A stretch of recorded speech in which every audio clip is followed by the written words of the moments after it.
The story begins with the fact that the protagonist has crossed many spheres and thousands of worlds. On his shoulders he carries the fate of the human race. He awakened in the primordial chaos and came again to the human world.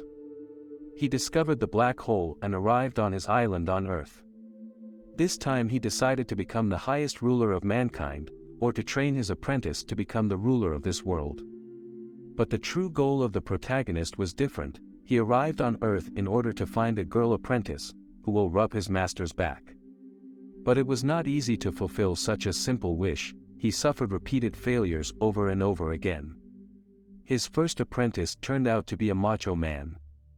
The third turned out to be a Seth. And what happened to the second apprentice?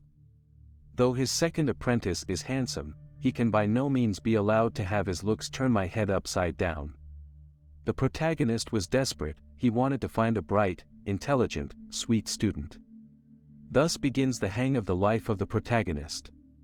What? It seems someone behind my back is praising my charms. A deep night on a full moon, a girl was trying to run away from two ninjas. They were deftly jumping on rooftops and caught up with the pink-haired girl. She saw them and looked away from them. Suddenly she tripped over a rock and fell to the ground. The ninja jumped on her and wanted to attack her with the blade. She screamed and pleaded for help. She was very scared. At the last moment, the stranger was able to repel the ninja's attack. He was quite strong and repulsed the blow. He struck back. The ninjas were afraid of him and ran away from him. The girl was surprised at his strength and thought how tough he was. A few months later, the pink-haired girl was lying in the bathtub taking a bath. She liked to take a hot bath with rose petals. She had finished her bath and was walking down the hallway. At that moment someone drew her image on a notebook. It was the main character. He was watching her and said she wasn't bad. He noticed that someone knocked on her door. A pink-haired guy came to her door and said, "Tower, are you there?" She answered, "Big brother." "Wait a minute."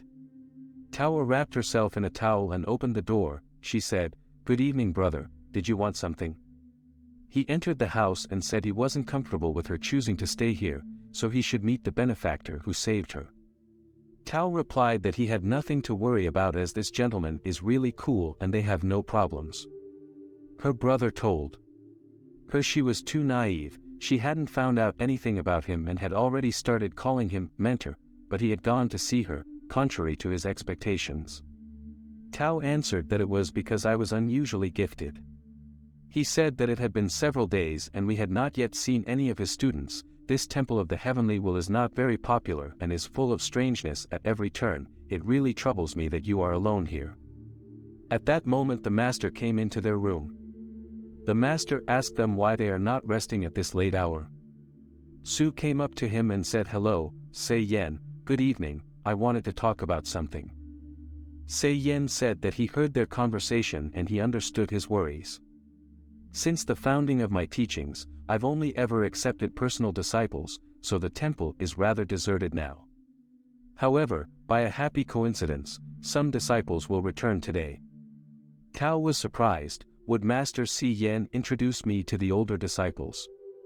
The next day they went to the forest. Su thought it was a very strange place. Suddenly they heard rustling in the green bushes. From there someone jumped out and climbed up a tree. Si Yen told him, "You Lin, don't be afraid, it's your little sister co-student, no one wants to grab you." He looked at Tao with a mysterious look and said, "What? A woman?" and quickly ran away from them. Su asked the master, "Who was it just now?" It was one of his fellow student brothers. 20 years ago he left his homeland and went in search of earnings. It ended up that he was captured by the fairies of the 9 heavens and used him as a living elixir for alchemy. They squeezed all his strength out of him day after day, so as soon as he sees a girl he immediately runs away from them. Now he is afraid of their sight. So there are witches from the current of the 9 heavens involved. What a disgrace. The master thought, my capable apprentice has served as the inner elixir to a crowd of young beauties for 7 whole years, how I envy him. Next they went on. He told them that now we must cross this gallery. Tao saw a samurai standing near a tree. She asked the master, "Who is that standing by the tree?" The master said, don't mind him, he's just your senior apprentice Mo Juanha. Too bad he's a little crazy, he constantly fantasizes about being the first swordsman under heaven. In reality, he can't even withstand one attack from me on equal terms. Tao came close to the master and said, "Wow, the master is that strong?" He embarrassedly replied, "Yes." She asked, "So both of your apprentices, do they have their own peculiarities?" Su said, "I would call it another way, peculiarities is an understatement." Master said that it's time to show the main apprentice, and in a way he is normal. Si Yen thought, in fact he is the most unique here, one can only hope that he won't cause me more trouble. There's another person ahead of us I'd like to introduce. Su thought, this place is too strange, and the disciples themselves are one abnormal than another, I really have to take my little sister away. At this moment Master said they had arrived. Tao was pleasantly surprised, for they had walked quite a lot. They came to a very beautiful place, there were rare fish swimming in the pond, in the distance they saw his apprentice, he was playing a musical instrument. Tao looked and said she was beautiful. They approached her and she greeted them and said she was glad to see them. The master introduced them and said, "Bai Lan, this is my new pupil. And this master, Tao's elder brother, is also a distinguished guest of the Temple of the Heavenly Will. Thank you for your visit, Master Su." "Good day young lady, my name is Su Xian, I'm a worker from the capital." At that moment, Tao walked up to her brother and pushed him and told him not to be embarrassed. "Sis, just call me Tao from now on, you're so pretty." At this moment the master said that in fact Bai Lan is not a sister apprentice at all, but a brother apprentice. Su and Tao were shocked, they didn't know she was really a boy. The master said there's nothing to be done, he has been like an apprentice since birth, remember this and do not make the same mistakes in the future. Su grabbed his heart and asked in bewilderment, "Are you really a guy?" Bai Lan replied, "Yes, I am." Su told the master that the time is no longer before, so he and his little sister will go to rest. Tao waved and said she would see them soon. "It's a deal. Don't forget the class starts early tomorrow morning." Master looked at Bai Lan and asked, "Did you remember what I warned you before?" He said he understood and remembered.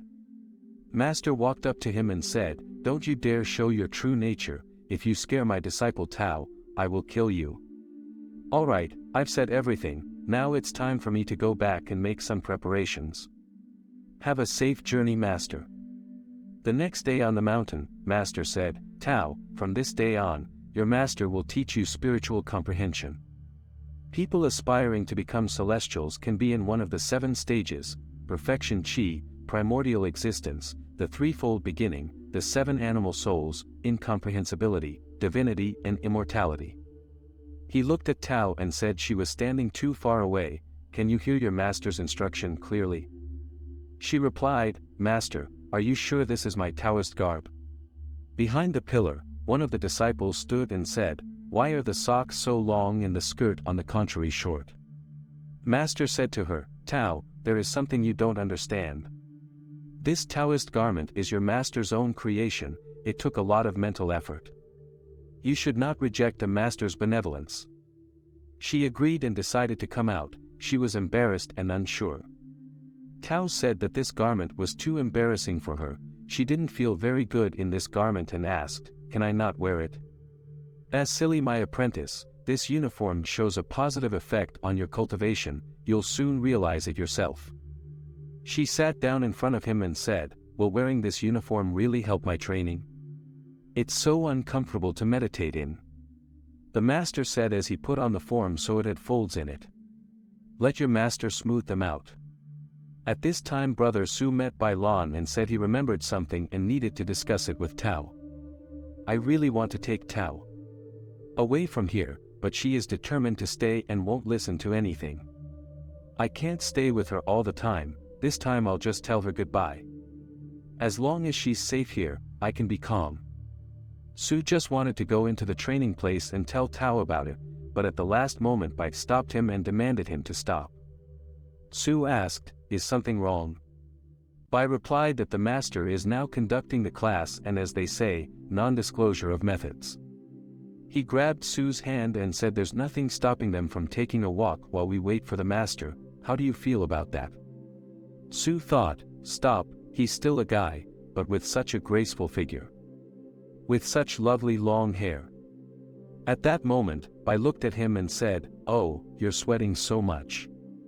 I'm sorry, I guess I'm not too used to the weather conditions of this place." Bai took out a handkerchief and said, "Let me help you." But suddenly a strong wind blew and the handkerchief flew from Bai's hands. Su said he could rely on him and jumped for the handkerchief. He caught it and said, "Brother Bai, I caught your handkerchief." He held out his handkerchief and asked him to take it. Bai held out his hand and said, "Thank you for your kindness."